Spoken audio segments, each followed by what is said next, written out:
Welcome to the Vacant to Vacation podcast. We are here to help you invest in properties. Real estate business and design. Now, you can make a lot of money doing this. We're your people. Hello, everyone. I'm Connor Ashley. And I'm Carla Chavez, and we are Carla and Connor. The mother-son real estate and design duo. Bam! That was the best one yet. Yeah, I sure would hope, because we filmed literally 12 of these. So we've done it 12 times. So 13th time is the charm, I guess. Oh, my goodness. Well, everyone, welcome to the Vacant to Vacation podcast. Glad to have you here. We are here to talk about lots of cool, fun shit happening in our world. I don't know about cool or fun, but yeah, we'll get to it. Alrighty, guys. So as always, we're going to start with our early check-in. Early check-in. What's happening in everybody's lives? What are you doing? What do you got going on? No, not everyone. Just us. Oh. It's just us. Just us. Yeah. Okay. Oh, but we did get an Instagram. Do you see? We got an Instagram question. Oh, yes, that's great. Yes, yeah. we So do. We'll get to that here in a second. That's going to be our turnover. We got an Instagram question. So Yep. keep sending those questions in. We love to answer them. The one or two that we get. We've gotten two, exactly. That's all. Just two. So, but we'd sure love to answer more. So please send them our way. We did get a lovely comment on YouTube. Hey, I just yesterday. was excited. We were the most something. It said, I'll take it. What did it say? Most it said, disturbing. most disturbing people on YouTube. Okay. Why are we disturbing? I don't know. I don't know. I don't feel creepy. But here's the thing. She watched the video, so we got paid for her watching the video. So Exactly. it doesn't fucking matter. Yeah, that's all that counts. So Yep. I'll take the most whatever. Okay. Alrighty. So, yeah. So this is going to be just a check-in of our week. To start off, my Botox is wearing off, and I'm pissed. Oh. Do you see that? I do feel like it is coming, you see how... Oh, yeah. Slowly. Yep. It's definitely not where it was, but... Yeah, no. It hasn't worn off completely. Absolutely not. But they're definitely, from the minute, that peak happened where it was we couldn't move any longer, it started sliding, for sure. Yes. For sure. So I emailed the nurse. Oh, you did? Yes. Just because I wanted to know, and because you freaked me out, because Carla said that you can become immune to it. And she was reading all these articles and sending me all these articles. You got to be careful. You're so young. I just started at 46, Right. So you I got a ways started to earlier. go. Mm-hmm. I got a ways to go. Otherwise, those crevices in your face I wouldn't didn't be know there. you had emailed the nurse. What did our little nurse say? Well, I basically just said, hey, my Botox is already starting to wear off. It's been, I guess, a month and a half. Mm-hmm. And I said basically, look, I can come every 4 months. I can't come every month and a half or 2 months. Right. And I also said, Carla said that I can become immune to it. So I'm freaked out and don't want to come soon, And she basically said that the FDA approves 60 units of Botox for the face. And that's how much you're supposed to get. That's I guess what will really paralyze your face is 60 units. At one sitting Yes. or per year? No, at one sitting. Okay. And so the FDA does not allow 61 units. No, I don't know if they don't not allow. She said that's the approved recommended dosage by the FDA for a face. 60 units. For an average face. Yes. Okay. She said because you're a man, you have much more muscles, bigger muscles, and stronger muscles. So she said basically it takes a couple of times to see what your right amount is. She goes, it'll start to wear off slowly, but it shouldn't be gone within a month and a half. Yeah. So she said likely what we need to do is just up your dosage by 5 units or something like that and see how that one goes. Okay. And then play around with it. She says it'll take a couple of times. In regards to becoming immune, she said basically that's not how it works. She said a very, very, very small amount of people become immune.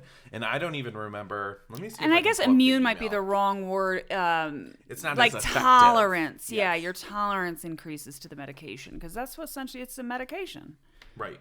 Let me see if I can find the email here, just so that I'm not... Well, that's interesting to hear because I am actually, looking forward to going back and having the lower part of my face taken care of as well, since we had to steer away from that. And I don't know whether we're going to do the Botox or some other kind of product down there, but like filler or something, I don't to know. raise it. So she said, "Hi Connor, I think we should talk more about that in person, but basically a very, very small percentage of people become immune to Botox. Very rarely is somebody actually immune. Most often they just don't want to pay for additional units." So they keep getting 30 thinking that it's just, you build up slight tolerance over time, so now you need 35 in 5 years, Okay. and they don't want to pay for that. The FDA approved an indicated dose of 64 units. Many people claim they are immune because they have had to increase their dose. Okay. We did a total of 30 units on you. It depends on the look you're going for. If you want a frozen look, it'll take more units. We always start low to figure out the lowest threshold that we can avoid overdoing it. Your next appointment will go up slightly, so it will last a little bit longer. I don't anticipate needing to go up by much. I think that's She goes, but appointment by appointment, we'll find you the perfect amount. We can go through these topics more in depth next time I see you. cute. She's really sweet. She's great. I'm glad she took the time to really put together a nice email instead of just blowing you Yeah, off. and during 4th of July week, Yeah, when she said she wasn't even going to be in the office, Yeah. Cool. Um, That was great. So we'll see what happens with that. I think, I'm just going to let it wear off, and then in another 2.5 months go back. Yeah. and I just mean, see. I don't think we need to go back. No, No, it's not worn off that much for sure. So. Alrighty. How are your teeth doing? Teeth are coming along. It's Let me looking see like them a again. Clear Choice channel here. Yeah, Commercial. wow. They look pretty good. Nico the other day, you. he was all like, "Oh, you guys need to retake your photos with her new teeth." Oh, I know. We should absolutely. But it's weird because do that. I've never really noticed them until now. Well, exactly. Thank God, because I was noticing they were getting bad, and I knew it, and I felt it all along, and I was avoiding it, and didn't want to deal with it, for the time, the expense, the effort, the hurting, pain, all of it. So I'm glad it's underway, and really, honestly, it's not the final step, but it's the final step before going to Mexico. Yeah. So, and then everything that I've got left in my mouth has actually been treated and healthy and back to normal. And now I just got to maintain what I got and then deal with the Mexico situation. How are these ones feeling, the ones in the front? I love them. They feel fabulous. Like, they are smooth as a baby's butt. They feel real. The one thing, but it's honestly, what's funny is it's much like Botox. When he put them on, I couldn't tell, I was trying to, for instance, bite a hangnail, and I couldn't tell where I was because they're less different. feeling there. They're different. My tooth is under there, but it's way under there. And it took me a minute, but the feeling has, I've gradually gotten feeling back, and I can kind of now gotten used tell. to the size. Exactly, gotten used to the size. So yeah, it's I love them, and I actually, and I knew this was going to happen. The doctor's like, "You're probably going to want to get your lowers done eventually." So we'll see. But the way my mouth lays out, you really can't see the lowers very much, and so I really feel like that would be a waste of. They actually look money. pretty white And too. the lowers, whiter than well, last I've been time. bleaching. Yeah. Oh, I've been okay. bleaching. Wow, they work. Oh my God, I only did it 2 nights. They gave me 35%, which is the highest. So now it burned like a mother. Oh my God, I was like, I put the little thing on. I was like, for about 20 minutes, it was like sizzling and burning. I could feel it, and it was like bubbling. Yes. So, but like your mouth I was stopped smoking. after 2 nights because I haven't even had a cleaning yet. Yeah. And I figured I wanted to get a good cleaning, and then I'll go back and maybe do 2 or 3 more bleaches. So Monday is the final crown settings and cleaning, and they're going to make a night guard, and I'm done. For here. I'm done. Yeah. So yeah. So when are you going to Mexico? So I just talked to Nick this morning that I probably need to call one of them, make a decision who I'm going with, and make an appointment probably towards I can go anytime after the beginning of August. That's 8 weeks from when I had the teeth extracted that I need to replace. So I am another 4 weeks from that. So yeah, anytime after the beginning of August, I'll be headed down there probably. And it's not like Cancun or anything. It's no beaches. I haven't decided yet. There's one in Cabo I'm looking at, and Cabo's a beautiful location, and this dental office is in this beautiful resort. So you could get all inclusive. Exactly. I'm kind of now leaning towards maybe making it a vacation. If we got to go down there anyway, why wouldn't I? Right? Yeah. So no, Cabo's still on the table, but the ones in Yuma are certainly a little easier, and it'll be cheaper for me to get to, right? So Cabo's going to be a little more expensive to get to. So, but I mean, flights from here to Cabo are cheaper than flights from here to Florida, for Christ's sakes. Absolutely, yeah, but not cheaper than flights to Phoenix. So, so. We got to keep that all in consideration. You could take a fucking Greyhound to Phoenix you for really $20. Can. Exactly. You could. Yep. Okay. Bet you they have a fucking Greyhound take me right over the fucking border, too, Yeah. Well, they got shuttles, I think, actually. There are, yeah. They're little dental shuttles, I think. The dental offices come in and get people. Phoenix. No, they come in from Mexico. Right, but they go to the airport and take you to Mexico. Correct. Oh, wow. Yep. Mm-hmm. That's funny. Yeah, it's called Molar City. It's there in Yuma. How do you get over the border with all of you? Well, I guess getting into passport. Mexico, it doesn't matter. Well, getting into Mexico, they don't check shit, is what I've heard. But getting back into the U.S., you just need your passport. I mean, that's it. Interesting. Yeah. Well, gosh, you could fit probably a lot of cocaine in those teeth. Because they're so big. Just kidding. Sure. Let me smuggle cocaine over in my teeth. No thanks. Alrighty. Well, I'm sure they'd give you a discount if you did. Yeah, no. I'm not going to any drug cartel / dental offices. Well, you can be like Nancy Botwin. No, I don't want to be Nancy. She's horrible human being. I hate her. Okay. Alrighty. So, also, we just updated our professional website and our personal one. So, if you don't know, our business called Carco Properties, and our website is called carcopropertiesllc.com, because some fuckers in Savannah, Georgia took carcoproperties.com. Right at the LLC. But anyway, so we just updated both of those. The other one's carlaandconner.com, as you guys know. Yeah, that took forever, but I think it looks really good. Is it ready to go? Yeah, it's been up for days. You haven't seen it? You didn't tell me. You just sent me the little video, which I could barely see, and it was blurry. And so, okay, I'll have to get on and check it out. And so, no, I haven't seen it yet. Yeah, well, it's pretty good. I think it's pretty damn professional. I would hope so. Yeah, we added a bunch of new sections, stuff like that. And we actually have, as you guys have heard the last couple of episodes, Zara, can you not eat your bone right now? Look at her. Mm-hmm. Little butt in the air. Go lay down. Alrighty. Sorry about that. So we actually, as you guys know, within the last couple of episodes you've heard, we've been trying to pivot and evolve our business. And we've come up with sort of a new system.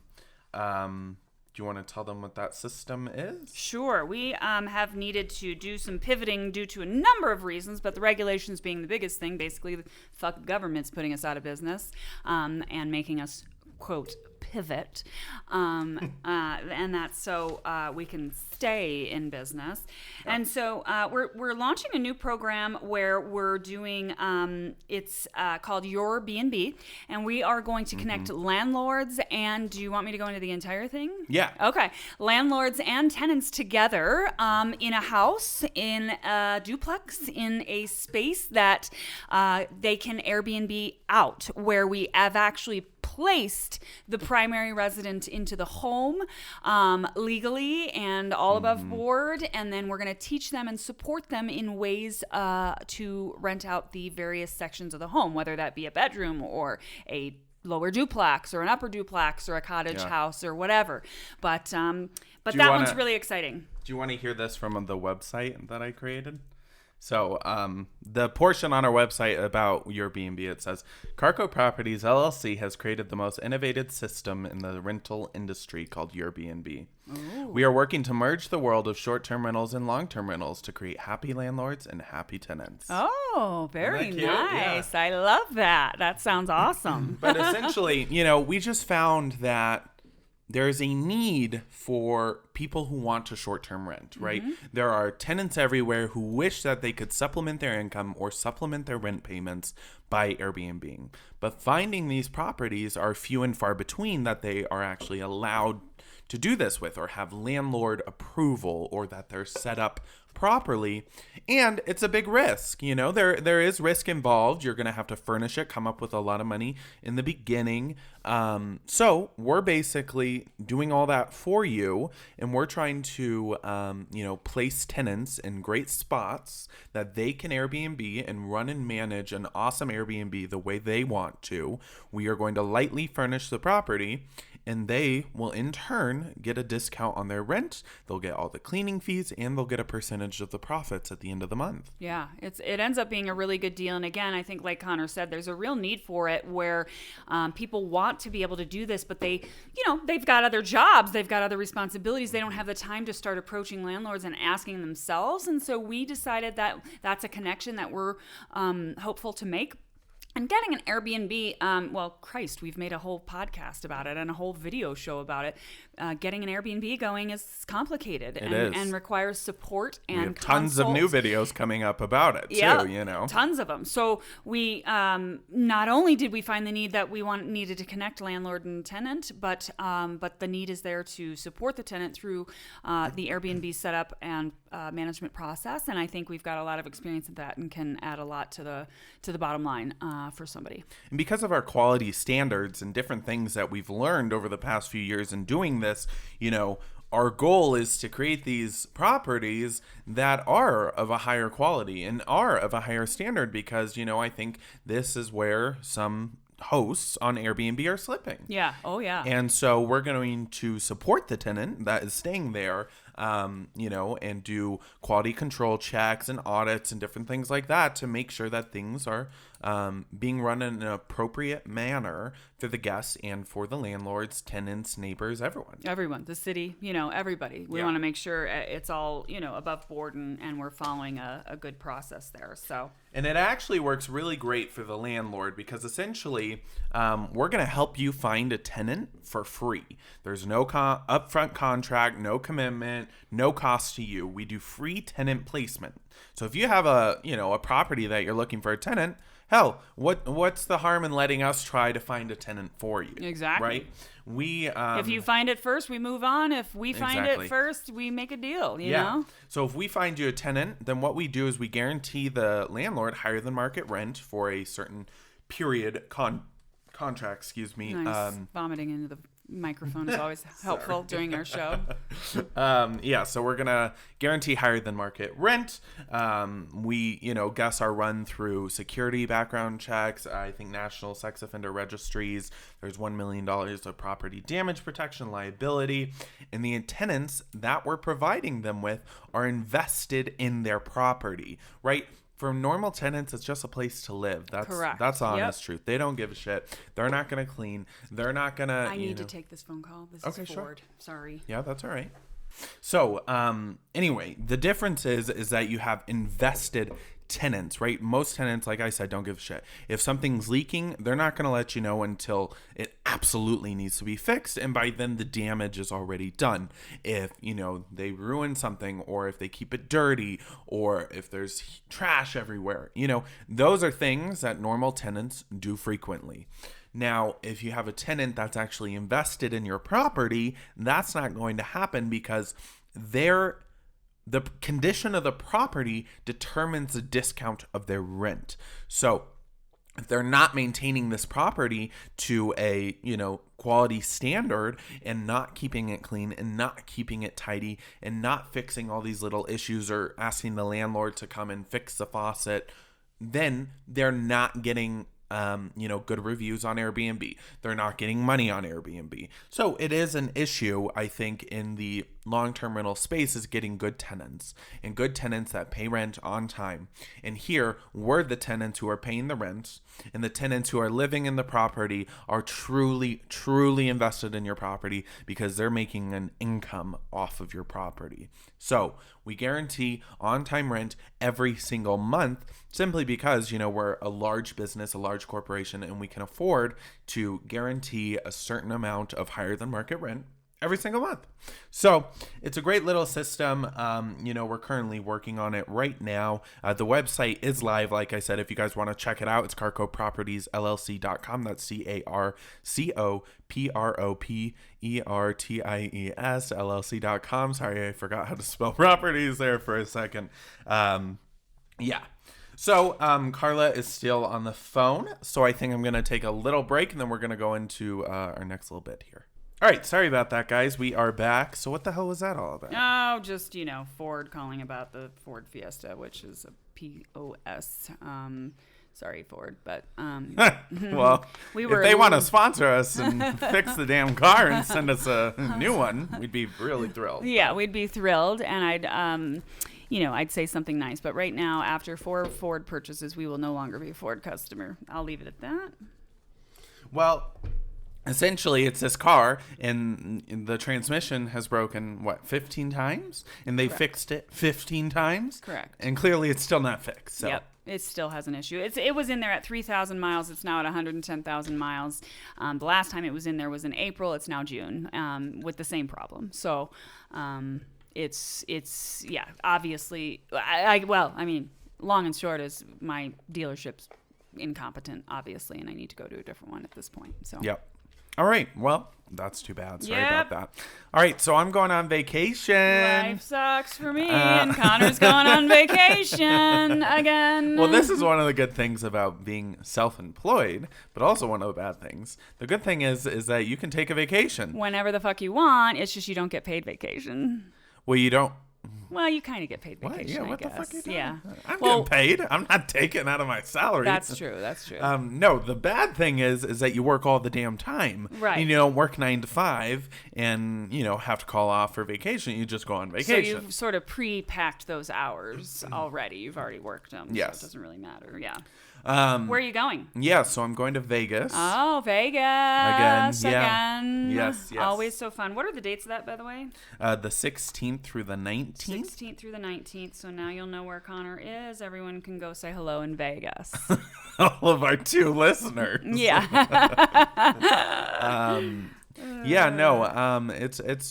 It's a really great place because you get to stay in really nice hotels for cheap. And eat cheap and gamble cheap and lots of cheap entertainment. When I go so frequently now that I'm a Pearl status member, so I get free parking, skip the lines at all the buffets, skip the lines at CheckIn. Buffet line skipping. I mean, my God. And then I get free rooms. I mean, I just booked a trip for my birthday in February at the Vdara for free. Oh, sweet. Wow. The Vdara is that guy for $30. That's the name of his thing. Oh, well, he's in, okay, well, we'll get to it in a second. Well, he's in one of the condos then. Yes. He must own one. Yes. Yeah. All right. Anyway, so I like going to Vegas because I get free shit, but I have to pay for it with gambling. So, I mean, it sort of evens out. But it's fun. I'm going with my friends who have, I don't think they've really ever been. So it'll be a good time. And essentially what happens when things like this happen, when we go on vacation, we try to go on vacation around convenient dates. So essentially our cleaning dates are Mondays and Tuesdays. So the ideal vacation would be, Wednesday through Sunday. Our cleaning / on-site visits are always Mondays and Tuesdays.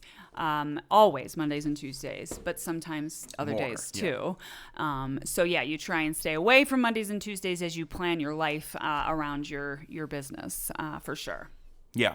For us specifically. But we also have to keep an eye on, when you are gone, just because sometimes we have more than our cleaning team can handle. Mm-hmm. And that's when we say, we usually step in to assist in the turnovers or whatever we got going on. So we got to keep an eye on the numbers as well to ensure if we need to block a day here or there too, which, again, when you're blocking a day, blocking equals lost profit. Yep. So it's one of the last resorts that we like to do, but it's much better than a cancellation, which is a big no. So we'd rather block. Or not getting it clean for the damn guests. Or not getting it clean for the guests. One of the nice things, though, is that if you know it far out in advance. Fear. What? I have nightmares about that. About what? Guests walking into a dirty house. Oh my God. We've never had it happen. Yeah, because it won't ever happen. Okay. Well, Anyway, well, the nice thing is that in Airbnb. when they don't read the shit and get there at 10 a.m., it could.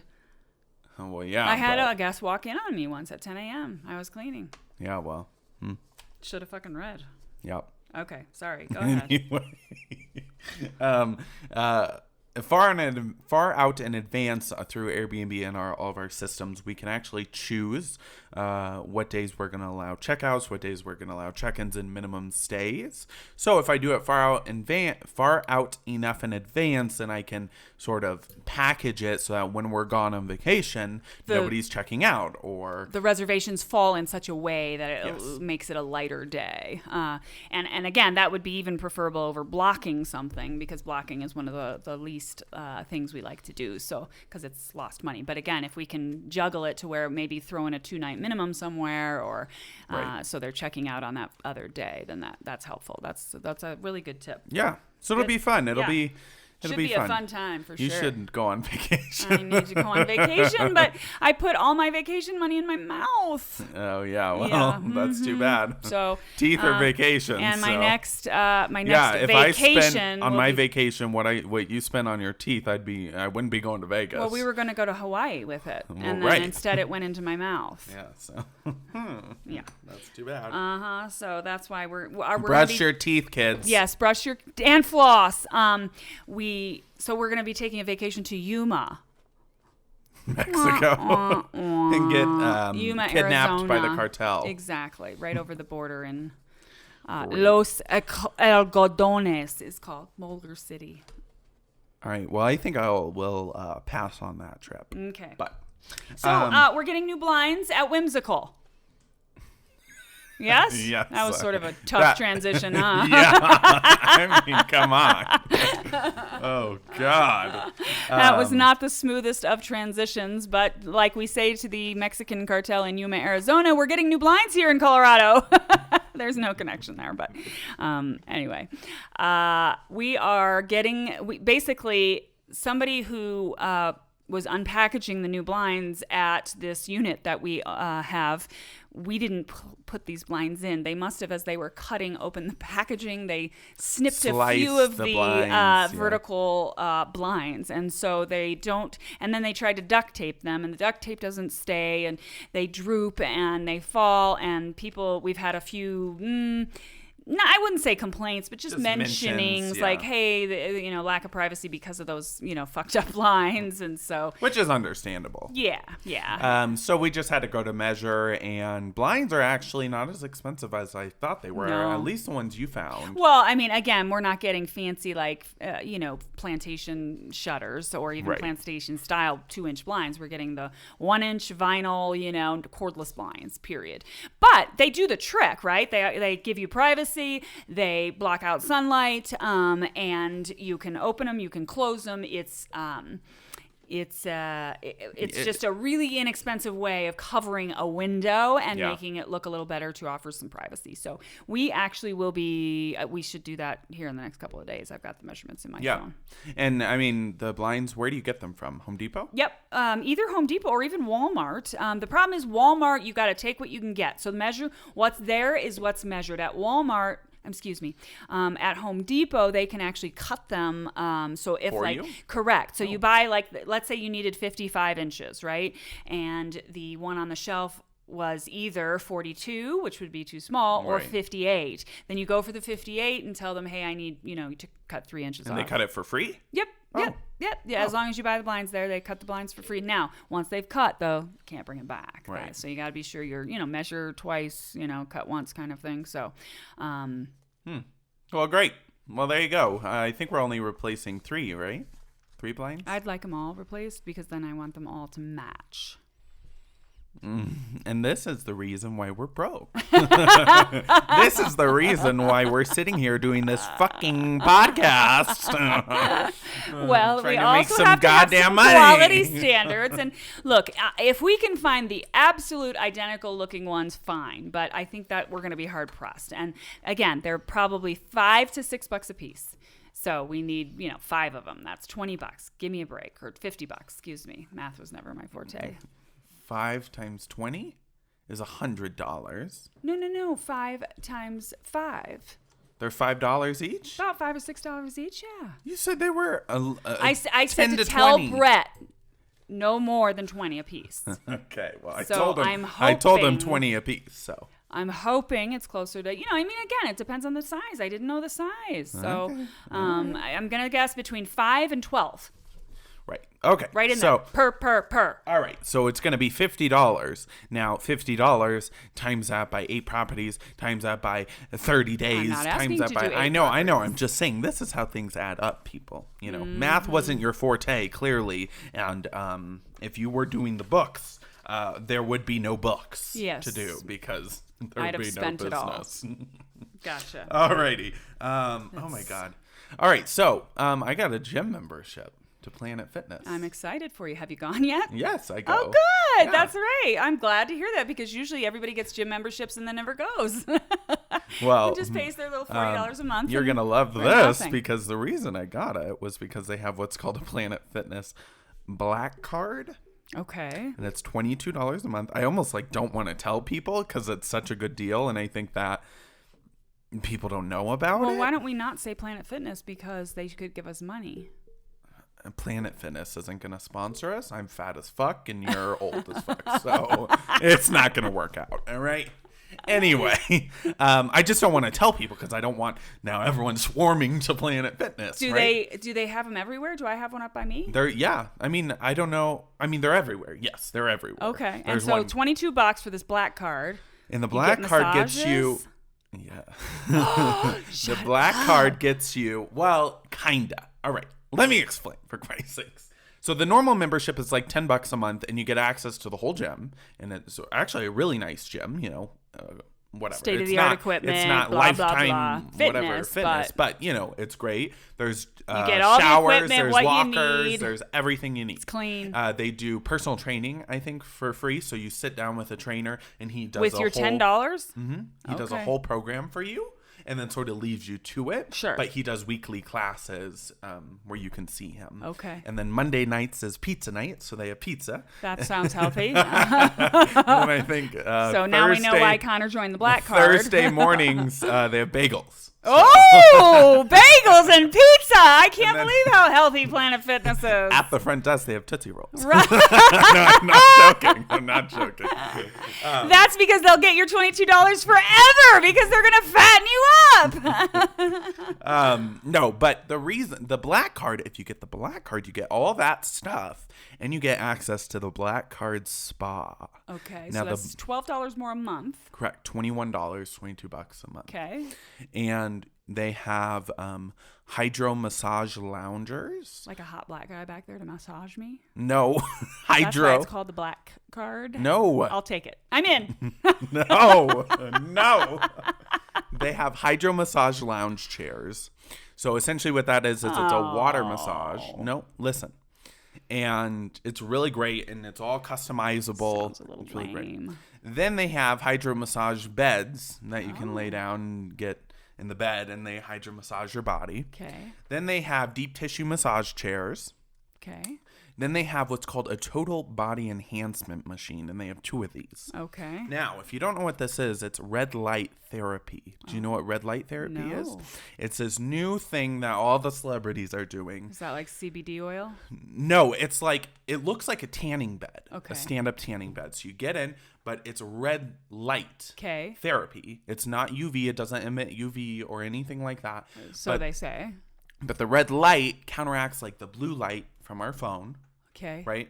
And it helps your skin and it helps with cellulite and stretch marks and different things like that. Okay. So But you it's- stand in there naked. Correct. Okay. But it's called total body enhancement because it has a vibra shape plate at the bottom. If you don't know what that is, there are these things in gyms. I'm sure most gyms have some sort of thing like this. It's this plate that you stand on, and it vibrates really, really quickly. Okay. And it does it So in it jiggles you. Yes, and it does it in different intervals. And essentially what it's doing is it's mimicking different muscle contractions. So if you're walking on a treadmill, they say... So it's like your fake workout? Correct. Yes. So you get 50 muscle contractions per second is what it does. And so what I do is just squat on it. So you're in this red light therapy naked. Your entire body's vibrating. Your balls and your tits and your everything's just jiggling away. Yes. Oh my God. And I'm squatting. And you do that for 12 minutes. That has got to be a sight to see. What a sight to behold. And you do that for 12 minutes. And 12 minutes, that's it? Well, they're 12-minute intervals. So I do it for 12 minutes, and I get on my massage chair and go back in for another 12 minutes, and then go on the hydro massage chair. Is it hard? Are you sweating? No, there's no sweating because they have body ventilation. So these fans, and you can put them up all the way, and it feels like a hurricane. It's okay. Like, do I have pit stains? No, I'm wearing dark today. But it feels like you're working out. It really, your legs are sore at the end. Well, especially if you're squatting. Because what it does is it goes a little bit slower, and then it goes really fast and a little bit slower. And are you having to maintain your balance during that? Yes, the whole time, yeah. So during the fast parts, there's like a 4-minute portion where it's really super fast. Like towards the end of it, you're like, oh God, you know.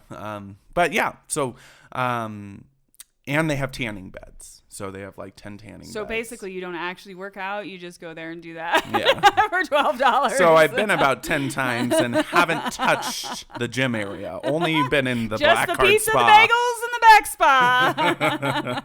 So I go in, I get my hydro massage. I do the red light therapy. Go and get another massage, do some more red light therapy. Have a bagel, get a tan. You know, it works out great. But it's just a great deal because a normal tanning salon is, pretty expensive. And tanning salons now do have red light therapy. Okay. But the red light therapy is like $30 a session. Wow. For one 12-minute session. They're probably going to change that soon then. Well, no, they've already bought these huge damn machines, and they're everywhere. And they've been using the same machines for... I don't know, since Planet Fitness was a thing. Okay. Have you lost any weight? Well, I haven't been checking, so I'm not sure. But my skin looks great. Isn't that interesting? Yeah. Didn't ever heard of that. Learn something new every day. There you go. So it's well worth the $20, in my opinion. Yeah. Alrighty. So do you have any life updates? We haven't even started our freaking show yet, and we're still on my life updates. Okay, well, let's start then. You're the one. This is what she said right when we get in.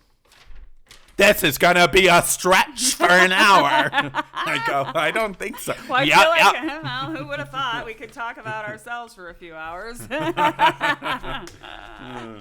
right. Well, why don't I save my updates for next week? Sure. Yeah. And then we'll go from there. Alrighty, so we're going to start on our Tuesday tip. Woohoo! Tuesday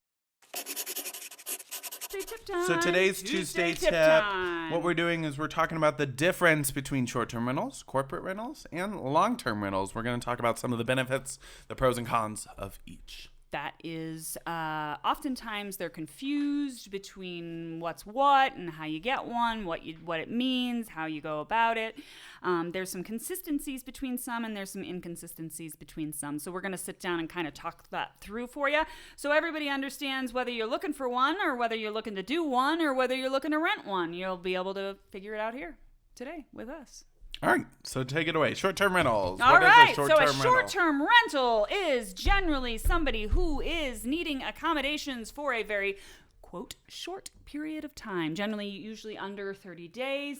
Are you literally going to be on the phone while I'm doing the show? I'm responding to a guest. Can you just tell them? I'm carrying the entire while you were actually on the phone, I had to talk about Airbnb for fucking 10 minutes alone. Well, you should have just paused it. I paused it afterwards, but I was pause mid-sentence. No, go ahead. Tell them what short-term rentals Gotcha. are. All right. So short-term rentals is just that short. Anything usually under 30 days, but also usually under 14 days, to be honest. Most of our stays are anywhere between 1 and I'd say 7 nights at the long side. We get an occasional 2-week stay, but it's rare. So that is what a short-term rental is. You generally charge by the night. There's also honestly usually a cleaning fee associated with it. Some hosts choose to put that into their nightly rate, but most of the time you're going to pay that separate. They're furnished properties. They're stocked with everything you would need. You're essentially borrowing someone's home and borrowing someone's belongings for a short period of time. But you have everything you need. You're going to need to stock it with consumable supplies, toilet paper, paper towel, tissues. Yeah, things that run out that you're going to have to resupply. It is usually the most profitable for your landlord or your host. They're going to make the most money, but it's also the most work, because if you only have a 1-night stay, you've got to get in there and clean it up just like you would if it was a 4-night stay. It doesn't really matter. So the effort is much greater on a short-term stay. Which then leads us into what we would call a corporate rental, which is sort of a middle ground between, I'd say, a short-term rental and a long-term rental. Typically, these are 30-plus day stays, usually sort of on a month-to-month basis. Now, usually, instead of charging by the night, like with a short-term rental, what you would do is you would charge by the month for the most part. So it's an all-inclusive monthly charge that usually includes utilities, Wi-Fi, different necessities like that. Air conditioning, TV, the electricity, everything is included in that monthly rate. And one of the ways you can do it is come up with a nightly rate and then discount the nightly rate. Or you can just come up with, this is my discounted monthly rate if you take it for 31 or more days. Is another way to do it. These properties are usually furnished, however, lightly furnished, not, all the decor and all the cute homey stuff that you see in a vacation rental or a short-term rental, but usually pretty basic, pretty bare, honestly. Yep, kind of, sterile, a little feeling, just because, again, no one necessarily lives there. You're not borrowing someone's home. You're actually moving into your own temporary home. Again, like Connor said, you're not going to have all the homey things that you would have in a vacation rental where you're actually borrowing someone else's things. However, it is going to be stocked with plates, cups, different things like that. You just really need to show up with your clothing and your toothbrush, and you should be good to go. We do usually stock these very, very briefly with toilet paper and paper towel, enough to get you through that first, say, few days. Yeah. But you're definitely going to need to go shopping that first week for those supplies to get you through until the end of the month. Now, they are less profitable than a short-term rental in most cases because, again, you're not charging by the night. You're usually charging for the month. And there are platforms that actually cater to this particular market, just like Airbnb and VRBO cater to the short-term rental market. Yeah. There are other sites that cater to corporate rentals where you can either search and or list. But oftentimes, another way you can go about it, too, is find the large businesses in your area. And honestly, if you have a big, let's just say AT&T or Level 3 or one of those Amazon, huge tech companies. Sometimes their human resource department you can contact and ask and let them know you've got a corporate rental that you would like to rent because they multiple. They will oftentimes bring employees from out of the area and need to stay for a month project or a 2-month project. Sometimes you'll see medical facilities, if you have a big medical campus near you, another great place to. So hospital, you can do some of your own, reach out if you have a space or more to, find these tenants that, business travel or traveling nurse or whatever the case may be, people moving into the area. Yes.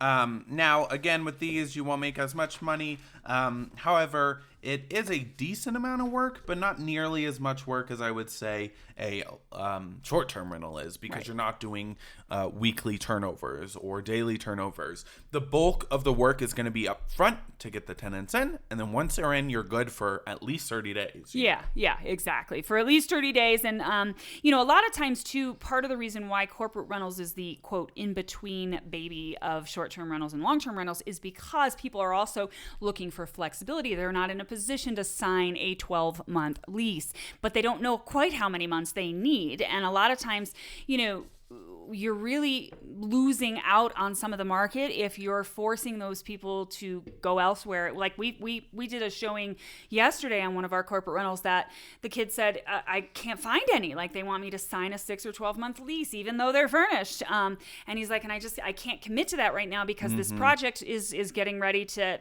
end at some point. He's just not sure when. He knows he's got at least 30 days, but he doesn't know quite when. Right. So just things to consider. Again, we're going to go into now our long-term rental. These are your standard leases, your 1-year lease, your 2-year lease, everything, that you've seen in the past. This is pretty standard. They're not furnished. The tenant's going to come and provide everything that they need to live for themselves. So their furniture, their own supplies, their own, cookware, their own silverware, all of that stuff the tenant supplies and brings with them. Generally. Also, usually it's a monthly rent price. Utilities are separate, and sometimes there's add-ons like parking.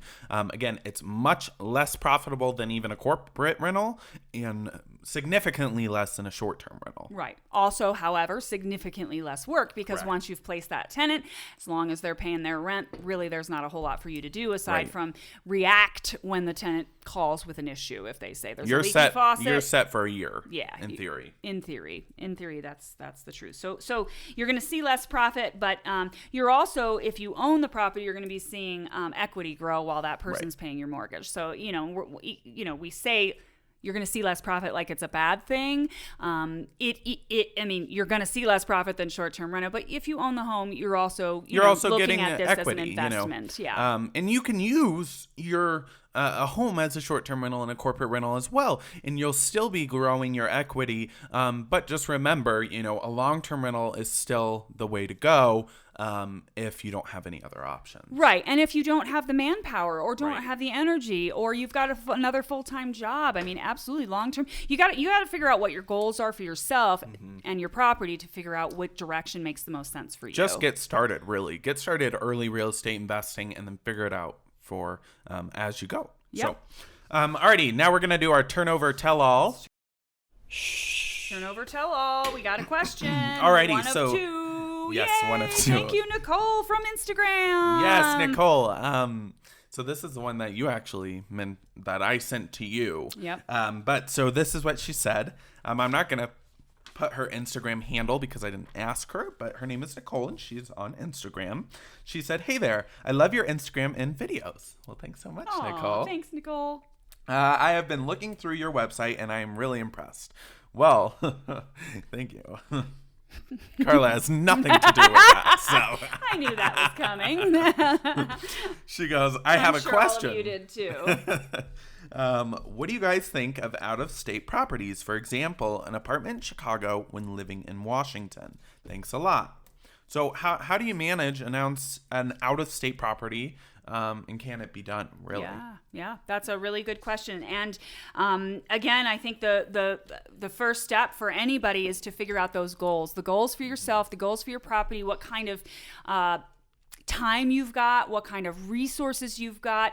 If you're living in Washington and have a place in Chicago, do you have feet on the ground, friends that can help? Maybe you've had the apartment cleaned by somebody in the past and they'd be willing to help you clean it. Like, what kind of resources and connections do you already have in that existing spot? And if it's hardy, then I would definitely encourage you to consider the short-term or corporate rental. Right. However, if you don't have any feet on the ground or don't have any of those connections, then that's not going to be the best scenario. Might make more sense for you to look at a long-term. The way we've approached these things is you have to see the property in person. So you can't just, whether that be a very in-depth FaceTime video or on the ground, preferably seeing it, feeling it for yourself. You need to know the property, the ins and outs of the property, the quirks of the property, how to access the property, and all that stuff. That's a necessity. Yep.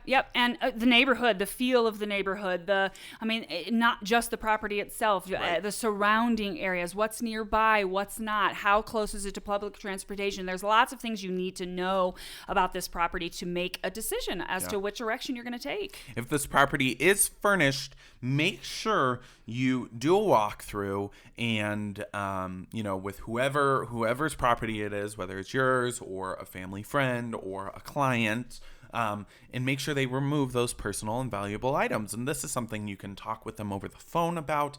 With an Airbnb, it needs to be cute, but not too personal, right? Because they want to feel at home, and so you want to appeal to a wide variety of guests. And I think that's one of the hardest things for owners to part with and master, is making an environment that's appealing for an Airbnb, knowing someone's coming in, knowing someone's going to be borrowing your things, but yet you don't feel like you're in someone else's space when you're there, meaning that there's not family pictures on the wall, and there's not like religious artifacts around, and there's not, again, just anything that's too personal, like Connor said, that all needs to go. Or valuable heirlooms, antiques. Yes. Yep, all of that should go, because you've got to keep in mind that some of the stuff might, get broken, and you want to be able to replace it without there being some sentimental loss. Keep in mind that if it is going to be a management for you, and if it is a client, the fee you should be charging will be less than if you're in person, right? Because if you're in person, you can provide different perks to the homeowner or to the client. Whereas if you're out of state, that connection isn't really there. So you need to be aware of what's typical in the industry for these national short-term rental managements. Yep. It's absolutely doable. But essentially, if you're in another state, you're going to be managing essentially the what we call the front end process, and not the back end process in any way. And so you're going to charge less for that if you're running a management company, because simply you're just doing the front end. You're not really doing anything on the back end, and the back end, frankly, is the hard part. Yes. Now, make sure that, again, like Carla said, you have people on the ground wherever it is, whether it be a cleaner, whether it be, you absolutely need a cleaner, but maybe think about getting somebody else or a friend, or finding somebody on Craigslist, or maybe you can find a cleaner where if there's an emergency or something goes wrong, they are there to help. Yeah, so your cleaner can serve sort of two roles. A, they clean for you, but also they're on call should there be an emergency that arises that an on-site visit is required. So, and maybe you pay them more of like an on-call visit fee if that occurs, versus an hourly fee. And you pay them hourly for the cleaning, and then an on-site visit fee if they are needed to be dispatched out. But make sure that there are steps in place to help remedy these issues without having to go on site. So a typical issue is getting locked out, right? Do you have a hidden key somewhere? Do you have a lockbox somewhere? Can you drop a key off at, a post office where they can go and pick it up? Something like that, so that if they get locked out, which is a common occurrence, your cleaner, you don't have to pay $50 an hour to somebody to come and drop off a key. And when we say key, maybe the batteries go dead in your digital lock. Oops, now the digital part isn't going to work. So you want to have a key backup. So again, you're always thinking about a backup to a backup to a backup. And whether that's a key situation or something else, you want to try and have sort of backup options in place. It takes a lot of planning and forward thinking to, anticipate the odd needs of guests, or the random needs of guests, or these, uncommon occurrences that are going to occur. And what you can do is really think about those and have steps in place to remedy those situations. And it's going to take time. There will be times where, the Wi-Fi is out and you can't get it to work and you don't know what to do. So the cleaner has to go over there, unplug it and reset it for you. But if you figure out, in case that does happen, how is a guest who doesn't know anything, you have to assume they don't know anything, how are they going to fix it? And how can you make it, quote unquote, like dummy proof, right? Mm-hmm. Friendly enough for somebody who doesn't know anything about a modem to fix it. Yep. So just think about these things and have these things in place, but it is possible. You can definitely have a property out of state or manage a property out of state. It's doable. It's absolutely doable, for sure. And again, if one of the things that we didn't mention is you really do, we encourage you to get professional photography. That's well worth it. Yes. It really does help a property shine when a professional photographer with a good lens, a good camera has been in there and taken, really good wide angle shots of your location. Yes. Especially if it's a client or if it's your own property, it really doesn't matter. You really can't trust people to photograph it for you. It's not that they're not good at photography. It's that they don't have the right equipment, right? These photographers specifically for real estate have very specialized lenses that can really get those wide angles and lighting and different tricks that you may not be privy to, or a homeowner doesn't know whether they're a photographer or not. Yep. So do that initial investment of paying somebody a couple $100 to go photograph it, and Absolutely. you'll see a good return on your investment. And specifically for you, Nicole, Chicago is a really great market for short-term rentals. I'm not too sure about the regulations. You would definitely want to see on that. I know that Chicago has pretty high taxes and regulations on other things. So make sure you're looking at that. But I do know in the summer, they make a killing in Chicago. Yep. And again, there are ways that you can automate so if you are in Washington and you decide you're gonna move forward with the short-term rental side of things, there are ways you can automate your end of it to make it really, really easy. But again, having those boots on the ground, somebody is crucial, and so you'll want to find that person before you move to Washington. All right. Well, Nicole, thank you so much. We really appreciate you watching our videos and reaching out to us on Instagram. If you guys have any questions for us, make sure to submit them on our Instagram as well. It's at Carla and Conner. And it's checkout time. Yeah, so let's check out. Let's get the hell out of here. All right. Alrighty, guys. Well, thank you all so much for listening. Remember, if you guys have any recommendations on people you want to see, people you want to hear from, things you want to see, things you want to hear more about, let us know. Send us your frequently asked questions. Yep. Anything you want to add to that? No, just check us out on our social media as well as our website and YouTube stations. What do we always say? YouTube stations. Oh, whatever. Alrighty, follow us on our Instagram. It's at Carla and Conner. All of our social media is at Carla and Conner. Check out our YouTube channel. It's youtube.com/Carla and Conner. There we go.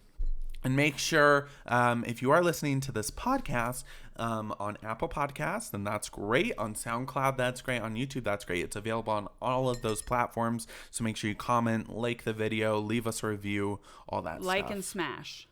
Well, that's for videos. Smash and subscribe. Gotcha. Sorry. Never mind. This is different. So, okay. Alrighty, guys. Well, thank you so much. And we'll see you next week. See you next week, guys. Bye. Bye-bye.